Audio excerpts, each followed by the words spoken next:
Welcome to Ashwini TV news. आज अम्बेडकर जयंती 14 अप्रैल है। इसमें हम लोग जॉइंट एक्शन कमेटी की जानिब से यहाँ पर गुलपोशी के लिए आए हैं। जो डॉक्टर बाबा साहब अम्बेडकर जो संविधान को बना हिंदुस्तान के अंदर सभी को अपना अपना हकूक दे, जिसमें आर्टिकल 14 और आर्टिकल 15 और आर्टिकल 26, आर्टिकल 30 और आर्टिकल 300 ये, जिसमें हर एक को अपने मजहब के हिसाब से जीने की आज़ादी थी।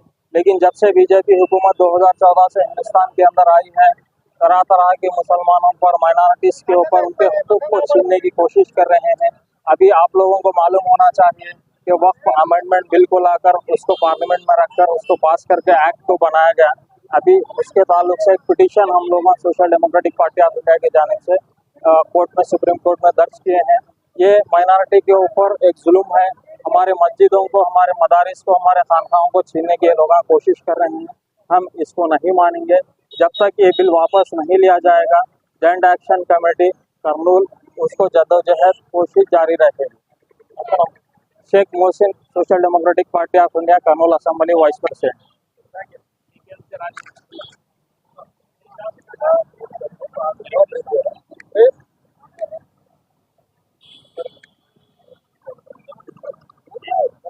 ఈరోజు డాక్టర్ బిఆర్ అంబేద్కర్ గారి 134వ జయంతి సందర్భంగా అందరికీ జేబీఎంలు తెలియజేస్తా ఉన్నాం। ఈరోజు ఈ పాలకులు కేంద్రంలో ఉండే బీజేపీ కానీ, రాష్ట్రంలో ఉండే కూటమి ప్రభుత్వం కానీ దళితుల పట్ల ఏ రకమైనటువంటి వైఖరితో ఉన్నాయో మనకి స్పష్టంగా అర్థమవుతా ఉంది। ఎందుకంటే ఈయన ప్రపంచ మేధావులలో ఒకడైనటువంటి వాడు డాక్టర్ బిఆర్ అంబేద్కర్ గారు। అటువంటి ఆయన పేరు పార్లమెంట్లో ఉచ్చరిస్తేనే ముఖ్యమంత్రి, మన హోంమంత్రి కానీ, అదేవిధంగా ప్రధానమంత్రి కానీ ఒప్పుకునే పరిస్థితి లేదు। ఎందుకు అంబేద్కర్ పేరు మీరు జపిస్తున్నారు?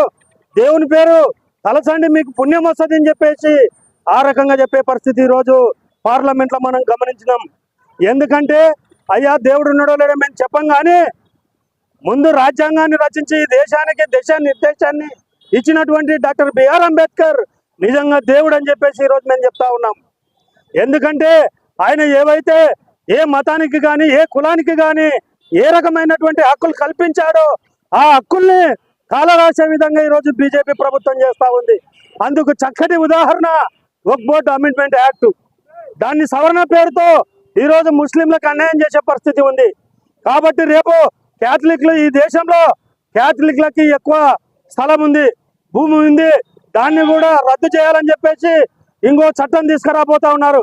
కాబట్టి నేను కోరేది ఏమంటే బడుగు బలహీన వర్గాలు ఈ బీజేపీని అంతమొందించకపోతే భవిష్యత్తులో మనకు మనుగడ ఉండదు। మరోసారి మీకందరికీ 134వ జయంతి సందర్భంగా జేబీఎంలు తెలియజేస్తూ సెలవు మిత్రులారా।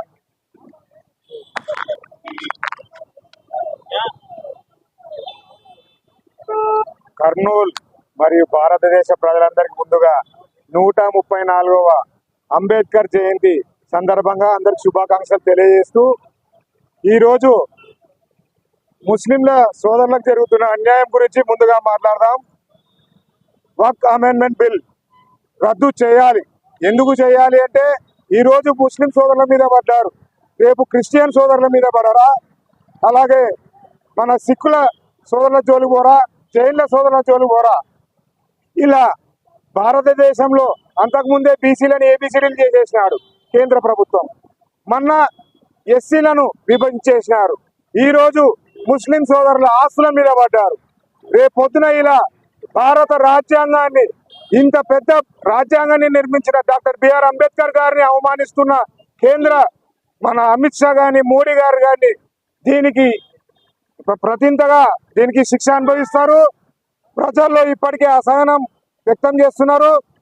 మన బాబాసాహెబ్ డాక్టర్ బిఆర్ అంబేద్కర్ గారి ప్రతి యాక్ట్ ని కూడా, ప్రతి రాజ్యాంగంలోని ప్రతి ఆర్టికల్ ని కూడా తుంగలో దొక్కుతున్న కేంద్ర ప్రభుత్వానికి ఇదే వార్నింగ్ ఇస్తున్నాం। దయచేసి ఇప్పటికైనా వక్ఫ్ అమెండ్మెంట్ బిల్ ని వాపస్ తీసుకునేంత వరకు మేము కూడా శాంతియుతంగా పోరాడతామని తెలియజేస్తున్నాం। నా పేరు కేదార్నాథ్, మాల మానాడు రాయలసీమ అధ్యక్షుడు।